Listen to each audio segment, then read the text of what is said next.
우리는 한 해를 시작하면 갖가지 다짐을 합니다. 담배를 끊겠다든지 살을 빼겠다든지 하는 흔한 다짐부터 성경을 일독하겠다는 거룩한 다짐도 있습니다.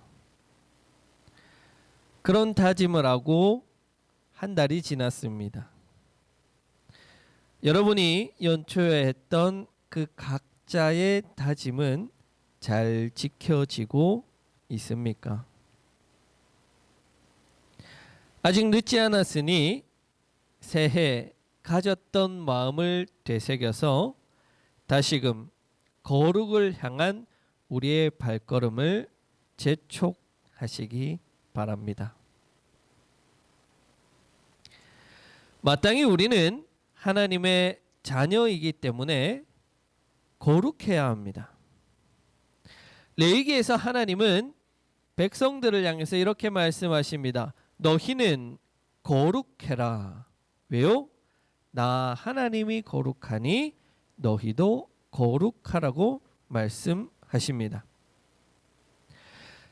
다른 것 없습니다. 하나님의 자녀이고 백성인 우리는 하나님의 성품을 닮아가는 이들이기에 우리도 하나님 앞에 거룩을 쟁취하며 살아가야 합니다. 이스라엘은 그런 하나님의 거룩을 쟁취하기 위해서 항상 노력했습니다. 어떤 노력을 했냐면 율법을 지키는 것으로 거룩을 쟁취하기 위해 노력했습니다. 그렇지만 하루 일해서 하루 먹고 사는 이들이 거룩을 쟁취한다는 것은 매우 어려운 일이었습니다. 안식일 날 쉬어야 율법을 지킵니다. 하지만 가난한 이들은 안식일 날 하루 쉬면 그날 먹을 것을 벌 수가 없습니다. 안식일 날 10리 이상 걸어가면 일한 것이 되지만 짐꾼들은 어쩔 수 없이 짐을 메고 10리 이상 걸어갈 수밖에 없습니다. 그래서 이들은 율법을 어길 수밖에 없었습니다. 평범한 사람들은 율법을 지키지 못했기에 거룩을 쟁취한다는 것은 불가능한 일이었습니다. 우리도 마찬가지입니다. 우리도 하나님께서 말씀하신 대로 마땅히 거룩을 쟁취하기 위해 노력해야 합니다. 율법 시대에는 율법이 명령하는 것만 지키면 되었지만 예수님께서 오신 이후 은혜의 시대를 살고 있는 우리는 그 율법의 정신과 그것에 담겨져 있는 동기와 또 그 행동까지도 지켜야 하기 때문에 거룩을 쟁취한다는 것은 더욱 어려운 일입니다. 그렇다면 우리는 어떻게 해야지 이 거룩을 쟁취할 수 있을까요? 우리는 어떻게 거룩해질 수 있을까요? 오늘은 그 방법론적인 것을 함께 이야기 나누고자 합니다. 자, 오늘 우리가 읽은 본문에서 바울은 예루살렘에서 잡힌 후에 재판을 받게 되었고 이 재판에서 로마의 황제에게 상고하였습니다. 그에 따라서 아그리빠 왕과 베스도 총독 앞에서 신문을 받게 되었고 그 자리에서 자기를 변론하게 되었습니다. 물론 바울 그 자신도 자신이 무죄이라는 것, 아그리빠 왕과 베스도 총독 앞에서 무죄를 주장하면 풀려날 것이라는 것을 알고 있었지만 로마 황제에게 복음을 전하기 위해서 로마 황제에게 상고를 했던 것이에요. 그리고 그 과정 중에 만났던 이 아그리빠 왕과 베스도 총독에게도 복음을 전하기 위해서 노력하는 모습이 바로 오늘 본문에 담겨져 있습니다. 여러분 참 대단하지 않은가요? 오늘날로 치면 대법관을 전도하기 위해서 상고를 했고 그 가운데 만나는 1심 재판관, 2심 재판관들에게도 복음을 전하고 있는 거예요. 그러자 총독 베스더가 바울에게 말합니다. 네가 미쳤구나. 바울아, 네가 미쳤구나. 맞습니다. 우리의 눈으로 봐도 바울은 미친 게 확실해요.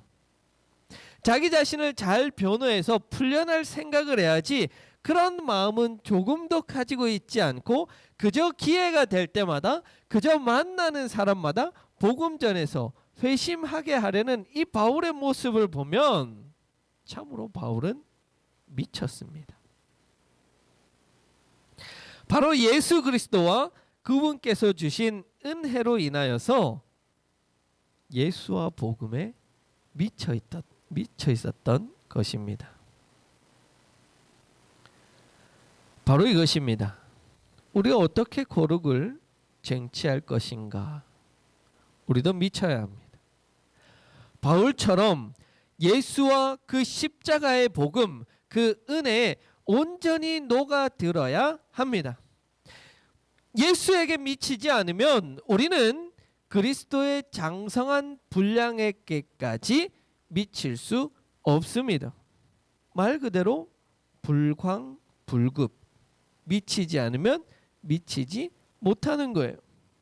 어느 한 분야에서 성공했다고 하는 이들을 보면 하나같이 그 분야에 미쳐있는 사람들이에요. 그것에 온전히 빠져서 그것 하나만 보고 살아가는 사람들이에요. 대충하고 적당히 해서는 한 분야의 최고의 경지까지 이룰 수 없습니다. 설령 그 사람이 그것에 대한 재능을 가지고 태어났다고 하더라도 전적으로 헌신하고 그 일에 미쳐야만 최고가 될 수 있는 거예요. 이것저것 다 신경 쓰고 이것도 하고 저것도 하면서 최고의 경지에 오를 수는 없는 거예요. 바울은 말 그대로 예수에 미쳐 있었기 때문에 예수의 사상의 최고의 경지에 다다를 수 있었던 것 아닙니까? 그가 비록 예수님을 한 번도 만나지도 못하였고 사도 중에 막내 사도라고 스스로를 지칭하고 교회를 핍박하던 사람이었지만 철저하게 예수 그리스도와 그 십자가에 미쳐 있었기에 그는 그리스도의 장성한 분량에게까지 도달할 수 있었던 것이에요. 여러분은 신앙적으로 미쳤다라는 소리를 들어본 적이 있습니까? 예수에게 미쳤다고, 성경에 미쳤다고. 제가 보니까 우리 교인들은 다들 너무 멀쩡해요. 평범해요. 미치지 않고 적당히 하면 어느 정도는 할 수 있어요. 그런데 남들이 하는 그것만큼 하면 우리는 남들이 하는 그 수준밖에 안 됩니다. 그것이 세상의 이치이고 하나님께서 세상을 만드신 자연의 법칙이에요. 놀랍게도 거기에 사탄의 함정이 숨겨져 있는 거예요. 적당히 하는 것. 그만하면 됐다. 매주 헌금하면 됐지. 뭘 더해? 매주 교회 나가서 예배 드리면 됐지. 뭘 더해? 그게 신앙생활 하는 거야. 그만하면 됐어. 적당히 해. 평범하게 살아. 보통으로 살아. 놀랍게도 그것은 하나님께서 우리를 인정해 주시는 것이 아니라 사탄의 함정이에요. 그 적당히와 그만하면 됐다는 태도가 고린도 교회가 가졌던 태도 아니에요? 그래서 고린도 교회가 그 큰 혼란과 어려움을 겪었던 것 아니에요? 우리는 그것을 고린도 전서를 통해서 너무나도 분명히 보지 않았습니까? 우리는 계속해서 달려야 합니다. 바울이 빌립보에서 말하고 있는 것처럼 이렇게 말합니다. 빌립보서 3장 12절에서 14절입니다. 나는 이것을 이미 얻은 것도 아니며 이미 목표점에 다다른 것도 아닙니다. 그리스도 예수께서 나를 사로잡으셨으므로 나는 그것을 붙들려고 쫓아가고 있습니다. 형제자매 여러분, 나는 아직 그것을 붙들었다고 생각하지 않습니다. 내가 하는 일은 오직 한 가지입니다. 뒤에 있는 것은 잊어버리고 앞에 있는 것을 향하여 몸을 내밀면서 그리스도 예수 안에서 하나님께서 위로부터 부르신 그 부르심의 상을 얻으려고 목표점을 바라보고 달려가고 있습니다. 여러분, 바울이 이 편지를 쓰는 이 순간에도 그만하면 됐지. 그만하면 됐지. 뭘 더 해? 그런데 그가 그만할 수 없는 것은 여전히 예수 그리스도에 미쳐 있었기 때문이에요. 바울이 그렇게 말하는 것처럼 우리는 하나님 앞에 서는 그날까지 달려가야 돼요. 거룩을 쟁취하기 위해서, 예수쟁이가 되기 위해서 우리는 날마다 달려가야 합니다. 그냥 달려가는 게 아니에요. 항상 전력질주하는 거예요.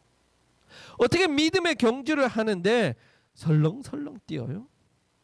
어떻게 그래서 경주에 이길 수 있어요? 죽자고 뛰어야죠. 쉬지 않아야죠. 우리가 그렇게 해도 그리스도의 장성한 분량에게까지 이룰 수 있을지 모르겠습니다. 분명한 것은 적당히 하는 그리스도인은 거기에까지 미칠 수 없다는 거예요. 미쳤다는 소리를 한 번도 듣지 않는 이상 거룩을 쟁취하는 것은 쉽게 주어지지 않습니다. 그렇다면 우리가 예수에게 미쳤다는 것은 어떤 의미일까요? 진짜로 성경에 나오는 광인처럼 무덤가에 사는 것을 말하는 걸까요? 아니면 이 광자, 개견변의 임금왕자, 왕이 개처럼 행동하는 그런 행동을 가리키는 걸까요? 그것은 아니에요. 이 불광불급, 미치지 않으면 미치지 못한다는 말은 김득신이라는 조선 중기의 문인으로부터 나온 말이라고 합니다. 이 사람은 아침에 눈을 뜨면 꽃밭으로 가서 하루 종일 꽃을 관찰합니다. 이렇게 꽃에 미친 사람은 만 가지 꽃을 그린 이 백화보라는 책을 내었습니다. 또한 이 사람이 책을 한번 보기 시작하면 그 책을 10,000번 읽었다고 하여서 사람들은 이 사람의 독서 방법을 바른 자세로 삼고 그것을 배우기에 노력했다라고 합니다. 이처럼 무엇에 미쳐 있다는 것, 꽃에 미치고 독서에 미쳐 있다는 것은 무엇을 통해 가능하냐 하면 벽을 통해서 가능합니다. 우리 PPT를 한번 넘겨주시면요, 한자가 하나 나오는데요.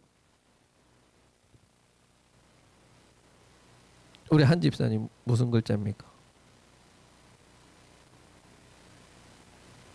이게 벽자입니다. 예. 습관 벽자입니다. 우리가 도벽 할 때 벽자예요. 도벽은 훔치는 습관이 있는 거죠. 주벽, 술 취하는 습관이 있는 거예요. 또 낭비벽, 낭비하는 습관이 있다는 거예요. 그렇지만 이렇게 벽자는 나쁜 의미로만 사용되는 것이 아니라 서벽, 독서하는 습관, 또 고벽, 옛것을 즐기는 습관과 같은 용례도 있습니다. 즉 대상에 대한 습관이 굳어지면 대상과 나와의 분별이 없어지는 것을 광이라고 합니다.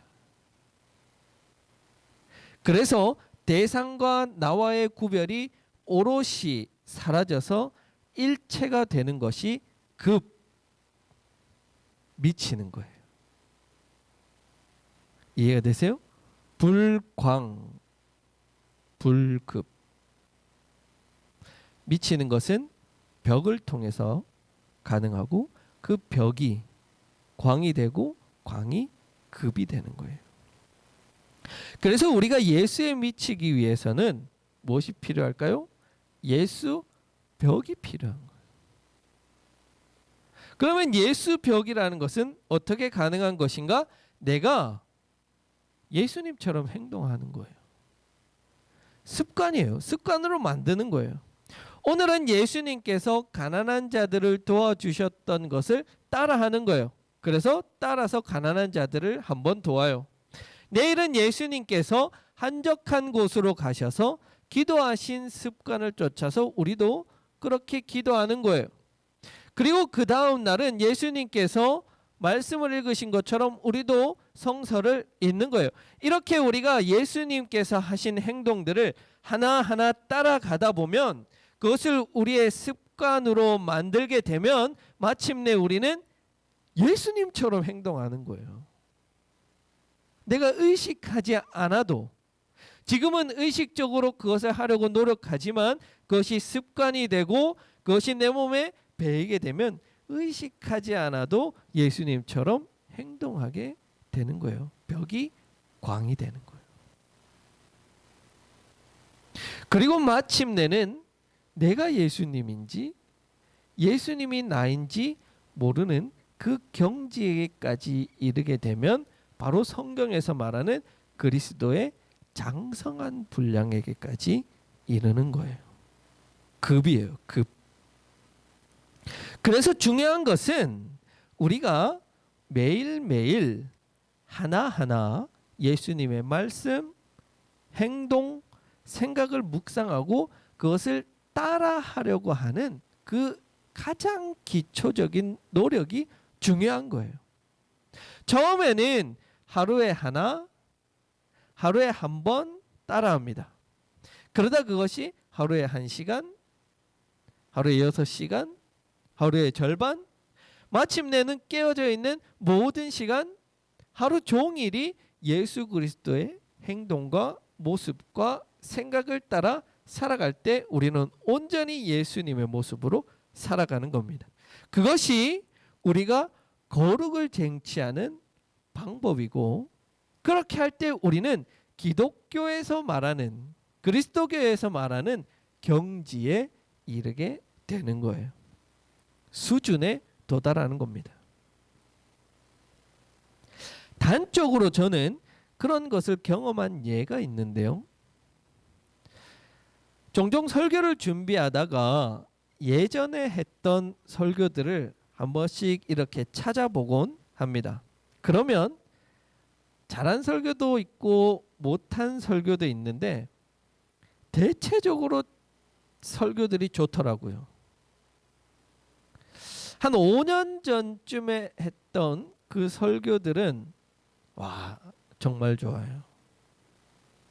제가 썼는데도 읽어만 보면 막 은혜가 돼요. 야, 어떻게 내가 이런 설교를 했지? 그런 생각을 합니다. 그러면 여러분들이 왜 지금은 그렇게 안 합니까? 하면 지금도 노력하고 있습니다. 더 노력하겠습니다. 그런데 그때는 제가 왜 이렇게 설교가 좋았을까라고 생각해 보면 정말 말씀 묵상하고 읽고 연구하는데 하루 온종일을 사용했어요. 이때는 제가 하루에 성경을 10장씩 읽었어요. 그냥 단순히 읽는 게 아니고 묵상하고 연구하고 공부를 했던 거예요. 그러면 1년의 성경을 3도 갈 수 있습니다. 말 그대로 그때는 제가 성경에 미쳐 있었던 거예요. 그러니까 설교가 다르더라고요. 물론 이렇게 말하는 것이 설교자로서 자기 무덤을 파는 일임을 알고 있지만 여러분들의 이해를 위해서 제가 포기하는 거예요. 벽이에요. 벽. 습관이에요. 습관. 매일 말씀 묵상하고 매일 공부하고 매일 연구하던 그 벽. 습관. 우리가 예수 그리스도에 미치기 위해서는 이런 습관이 필요한 거예요. 여러분. 여러분의 신앙생활 예수 그리스도에 미치기 위해서 이런 습관이 있어요? 아니면 습관적으로 신앙생활해요. 신앙생활을 할 때 습관적으로 하는 것은 결코 우리를 그리스도의 장성한 분량에까지 이르게 하지 못합니다. 도리어 그것은 예수님께 질책받는 일이에요. 예수님이 습관적으로 하던 그 제물 드림에 지쳐서 성전 앞에 있는 시장을 다 엎어버리셨어요. 하나님께서 말씀하세요. 너희가 습관적으로 가지고 오는 그 제물 나 못 받겠다. 그건 나한테 마음의 짐이다. 그거 가져오지 마라. 말씀하세요. 우리는 습관적으로 하는 신앙생활이 아닌 예수와 말씀에 미치기 위한 그 습관이 우리에게는 필요한 거예요. 사실 성경 1년에 일독하기 위해서 우리가 하루에 성경 4장씩 읽고 있습니다. 그런데 그건 성경에 미쳐 있는 게 아니에요. 최소한으로 하는 거예요. 최소한으로. 그건 미친 게 아니에요. 지난주에 김묘경 성도가 했던 말처럼 신앙생활 30년 했으면 성경책 안 가지고 다녀도 될 정도가 돼야죠. 항상 말씀드려요. 여러분 우리는 적어도 각자 자기의 나이만큼은 성경을 읽어야 되는 거예요. 저는 올해 37살이니까 37독 했어야 하는 거예요. 우리 재원이 올해 23살이죠. 23독. 우리 한택은 집사님 올해 만으로 이제 60대시죠. 60독.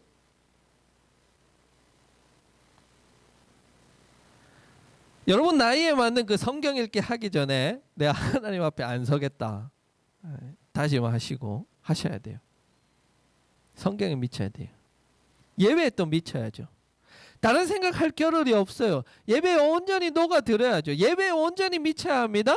찬양에 온전히 미쳐서 찬양해야죠. 체면 차리는다고 안 할 이유 없어요. 모르는 찬양이라고 안 할 이유 없어요.